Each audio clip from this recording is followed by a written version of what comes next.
Euzu billahi mineşşeytanirracim. Bismillahirrahmanirrahim. Elhamdülillah ve salatu ve selamu ala Resulillah ve ala alihi ve sahbihi ve men valah. Amma ba'du fe ya ibadallah. Esselamu aleyküm ve rahmetullahi ve berekatuh. Allah'ın selamı, rahmeti ve bereketi hepimizin ve hepinizin üzerine olsun.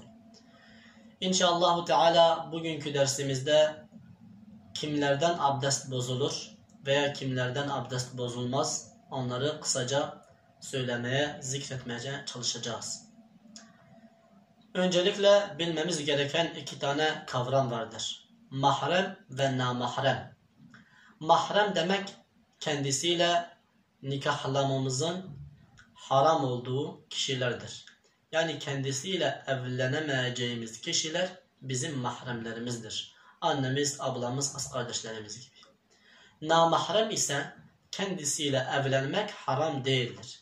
Yani kendisiyle evlenebileceğimiz, evlenmesi haram olmayan kişilere biz namahrem diyoruz. Bu namahremlerden abdest bozulur ama mahremlerden abdest bozulmaz. Bizim mahremlerimiz kimlerdir? Yani abdestimizin bozulmayacağı kişiler kimlerdir? Onu kısaca söylemeye çalışalım. İlk önce bizim annemiz bizim mahremimizdir. Anneden abdest bozulmaz. Annemiz her ne kadar yukarı çıkarsa, yani annemiz veya annemizin annesinin annesi veya babaannemiz aynı şekilde onun annesinin annesi fark etmez. Bu her ne kadar yukarı da çıkarsa annelerden abdest bozulmaz. İkinci olarak kız kardeşten de veya ablalardan da abdest bozulmaz. Çünkü kendileriyle evlenmek haramdır. Bir de insanın kaynanasından da abdesti bozulmaz. Çünkü insan onun kızıyla evlendiği zaman kaynana insana haram oluyor. Kendisiyle evlenmek haramdır. Onun için bir insanın kaynanasından da abdesti bozulmaz. İnsanın halasından ve teyzesinden de abdesti bozulmaz.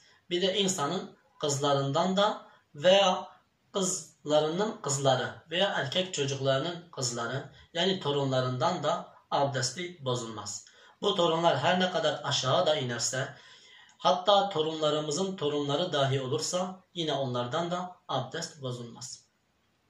Bir insanın gelininden de abdesti bozulmaz. Zaten mantık kurarsak dedik ki bir insanın kaynanasından abdesti bozulmaz.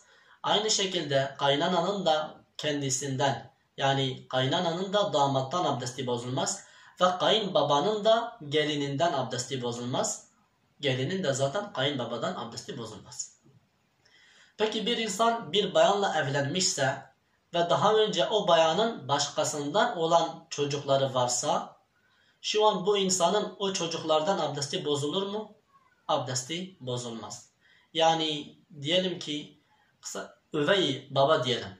Yani üvey baba daha önce bu kız başkası, yani babası başkasıdır. Ama şu an annesi bu adamla evlenmiş. İşte o adamın bu kızdan, yani üvey babasından abdesti bozulmaz.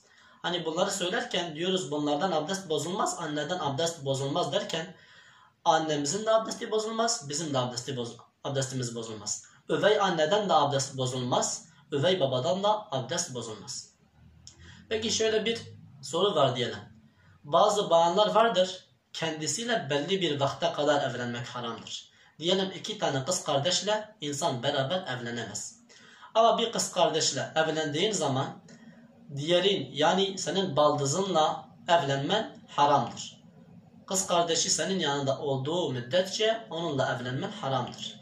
Ama kız kardeşinden boşansan veya kız kardeşi vefat ederse kendisiyle evlenebilirsin. İşte bunun gibi olanlar baldızdır diyelim veya eşinin halası veya teyzesi, bunları da beraber bir arada nikahlamak caiz değildir, haramdır. Ama kız vefat ettiği zaman veya insan ondan boşandıktan sonra halasıyla veya teyzesiyle veya kız kardeşiyle evlenebilir. İşte bu insanlardan da, yani baldızdan veya eşimizin halasından veya eşimizin teyzesinden de abdestimiz bozulur. Kısacası bunlardı. Tabii ki bunlar İmam-ı Şafii'nin mezhebine göre böyledir. İmam-ı Ebu Hanife'nin mezhebine göre ise bayanlara dokunmak abdesti bozmaz. Velhamdülillahi Rabbil alemin. Esselamu Aleyküm ve Rahmetullahi ve Berekatuhu.